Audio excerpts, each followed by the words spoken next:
Hello and welcome to Totally Trades. This session is provided to you by New Ventures Maine. New Ventures Maine has been providing in-person Totally Trades conferences for many years in Maine, and for the past 2 years, we have provided virtual sessions. These sessions are intended for people who identify as girls or as gender expansive, gender nonconforming, or non-binary, and are interested in exploring non-traditional careers. Totally Trades provides information about careers in trade and technical fields that students of any gender might want to explore. We welcome students of all abilities, backgrounds, regions, religions, and experiences. Non-traditional careers are careers that are predominantly and traditionally filled by one gender.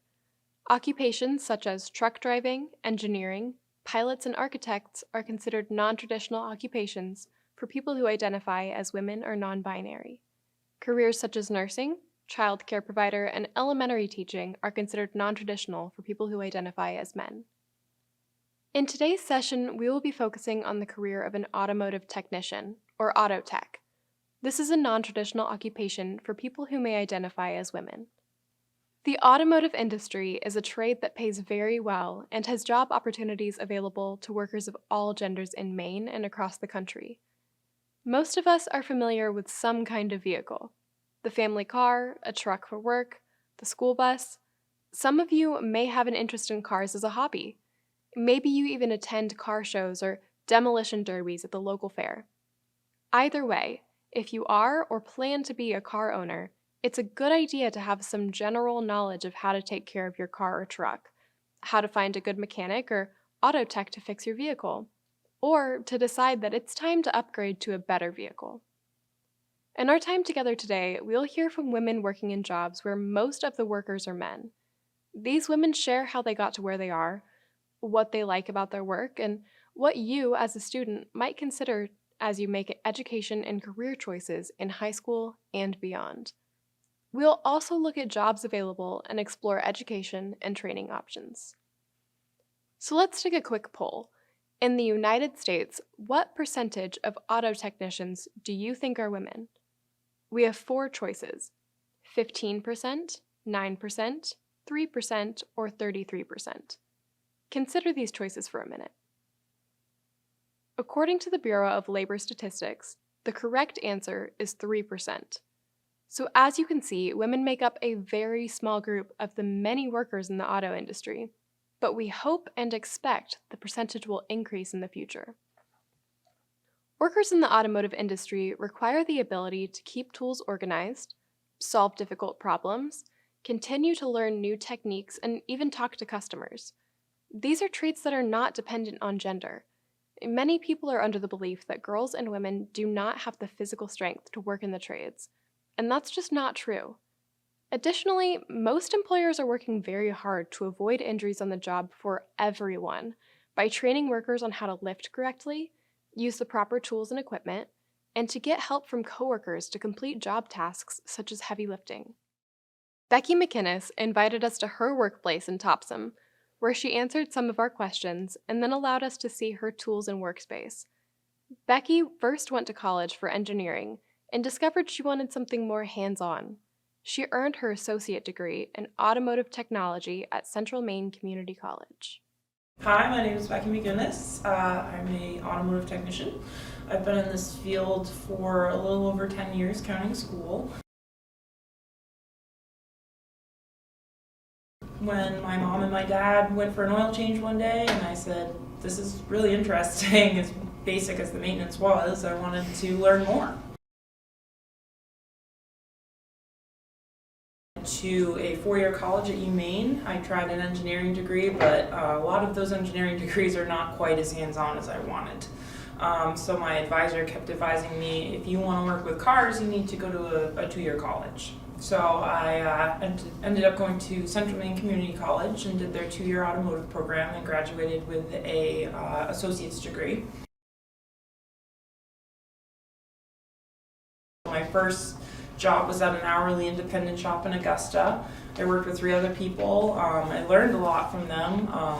It's definitely, like I said, having no prior experience was a little bit of a hill to climb, but I met so many people all along the way that really helped me and encouraged me to, learn and do this and do that.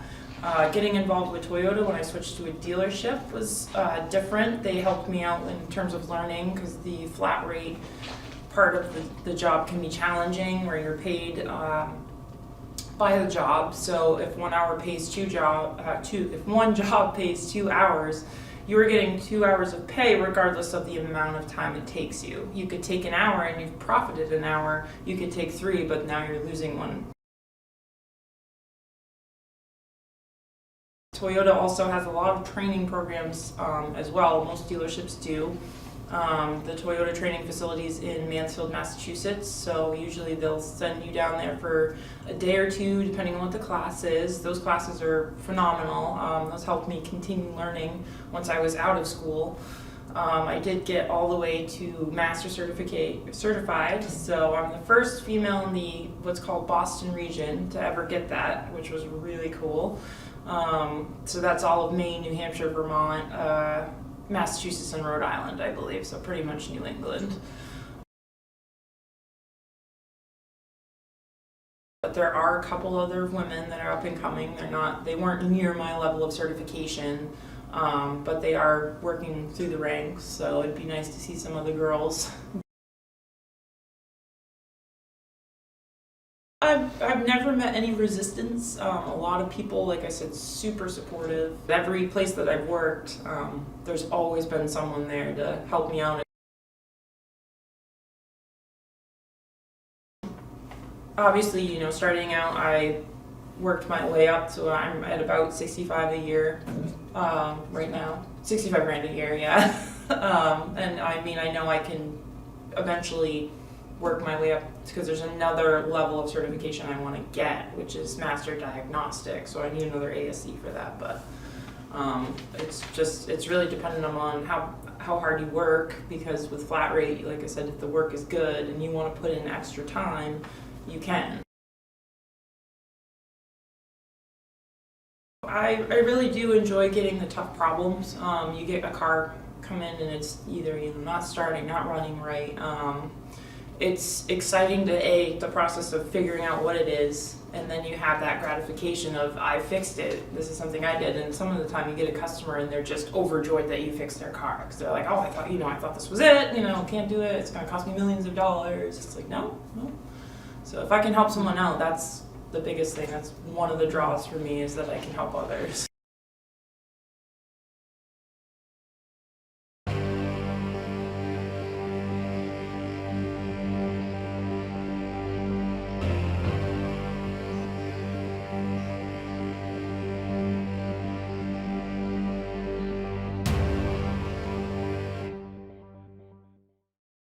Another exciting thing about this industry is that it is continually evolving. Auto techs get to work with a lot of cool technology. The Automotive scan tool, for instance. Scan tools connect with the vehicle's control modules to diagnose problems and can even reprogram the vehicle's computer system if needed. We would still see many hand tools around the dealership or auto repair shop under the hood, in addition to computers and diagnostic devices. But the tech side of things might be something you haven't considered before. Next, I would like to introduce you to Kim Cotta. Kim is a graduate of the United Technology Center, which is the CTE high school in the Bangor area. Kim is currently working at Darlings Ford, Volkswagen, and Audi in Bangor as their warranty administrator. Hello, my name is Kim Cotta. I work at Darlings Ford, and I'm really happy to once again be participating in Totally Trades, even though the format is quite a bit different this year for obvious reasons. So I'm coming to you actually from my home garage, so please excuse the mess. I just would like to take a few minutes to share with you my backstory on how I got into the automotive industry and what I've been doing since. So basically it all started when I was 16 and I got my driver's license. I was really excited to have a car and to drive, but I really didn't know anything about cars. I had saved up $600 from working at Dunkin' Donuts to purchase my first clunker, and as you can imagine, for a $600 car it needed a lot of work. So kind of on a whim, I signed up for the Automotive diagnostic program at United Technology Center. That was my junior year of high school, And I started out there really just having to learn the basics, not knowing anything about vehicles, but I had a really great instructor that was super patient, and I was able to learn hands-on in the classroom, which really fit my style of learning. And so I excelled in the automotive program, and I actually, when I was 17, applied for a job at Darlings Ford in Bangor, and I was hoping to get a job as a technician, but at the time, the only opening they had was actually as a service advisor. And I didn't know what a service advisor was or even did, but fortunately, Darlings took a chance on me, and I got the job. And as it turns out, being a service advisor was really suited to my skill set. Service advisors are responsible for being the communication between the technicians and the customers, and you really need to have in-depth knowledge of how vehicles work. And not only that, but you need to be able to communicate to customers in a way that you can explain really technical concepts without talking over people's heads. You got to be good with computers, good reading and writing, and you have to be able to make accurate estimates and meet deadlines, so time management is huge. So those are all skills that I had, and it really worked well for me. I have been with Darlings for 15 years. So over the course of those years, I've progressed. I've received a lot of training that was sponsored by the company, training from the manufacturers like Volkswagen and Audi. That's primarily where I've spent most of my time working with those two brands.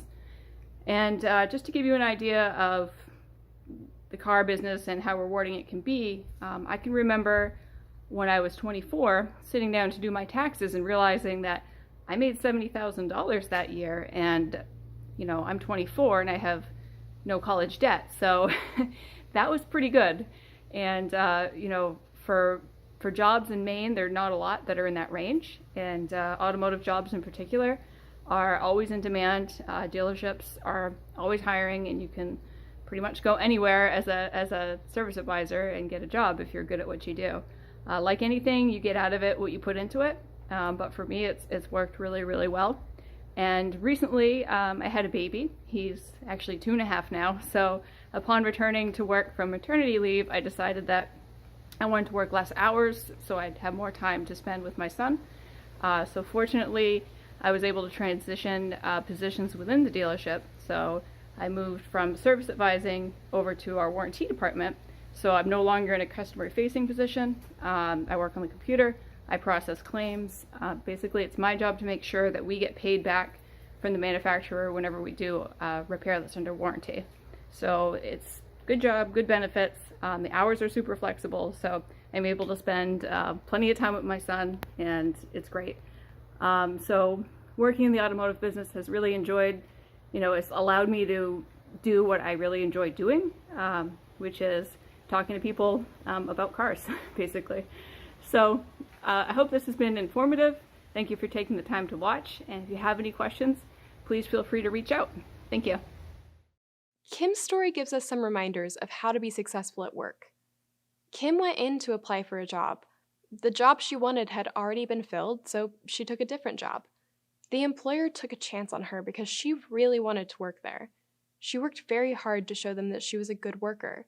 And now Kim has been there for many years and has learned more, received more certifications, and even won awards in auto technician competitions. So now let's take a look at some jobs that are available in this field. Notice that this listing requests workers bring and maintain their own tools. Some new workers will need to save up to purchase their tools, maybe with a part-time job or help from family and friends. I also want to point out the line EOE/MF, which is included here. This means equal opportunity employer for males and females. This employer is promoting that they want to hire a diverse workforce. This doesn't mean that other employers won't hire you based on gender. However, this could be a good sign about the environment you may be entering. The second job listing here is for a master technician. A master technician is someone who has completed many classes to build skills and therefore will be able to earn more money. Auto technicians can continue their education to receive more certifications, which makes them a more valuable employee. As you can see, This listing also encourages auto techs of all levels of experience to apply, as the company may help workers to seek experiences and classes to help them earn the title of Master Technician. Let's explore education and training available for auto technicians. Almost all technicians have a high school diploma. Many go directly to work in the field after completing a 2-year program at a career and technical education center while in high school. If you're considering a college experience after high school and you'd like to try living on or near a campus, Maine community colleges are very affordable. You can visit the Community College System website to see what kinds of programs are offered at which college campuses. However, many people find that college is not accessible to them after high school. If that is the case, Maine has many on-the-job training programs to earn while you learn.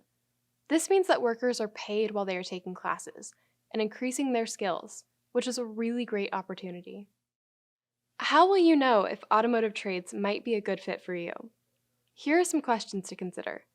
Do you enjoy working with your hands, building, creating, and seeing the results of your work? Are you good at identifying problems and finding solutions? Would you prefer to work in a workshop or travel to your customers instead of working at a desk?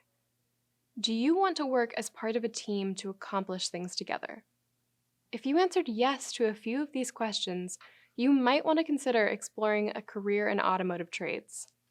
Ask family members about their experiences working with cars or receiving good service from an auto mechanic or auto technician. You can also learn more by talking to people who have these jobs. An informational interview is a way to ask questions about jobs. You might want to learn more about automotive jobs in collision or body shops with trucks, diesel engines, buses, all kinds of vehicles. You can ask a teacher or a family member how to set up an informational interview. Your feedback is important to us. Please complete the form that was sent or provided to you by the school staff person who gave you the link for this session. Totally Trades is sponsored by the Maine Department of Transportation and the Maine Department of Education, Career and Technical Education. We thank them for their support. On our website, you can find partners, organizations, and employers who also support Totally Trades. Thank you for attending today. We hope that this session provided you with useful information and encourages you to continue your career exploration.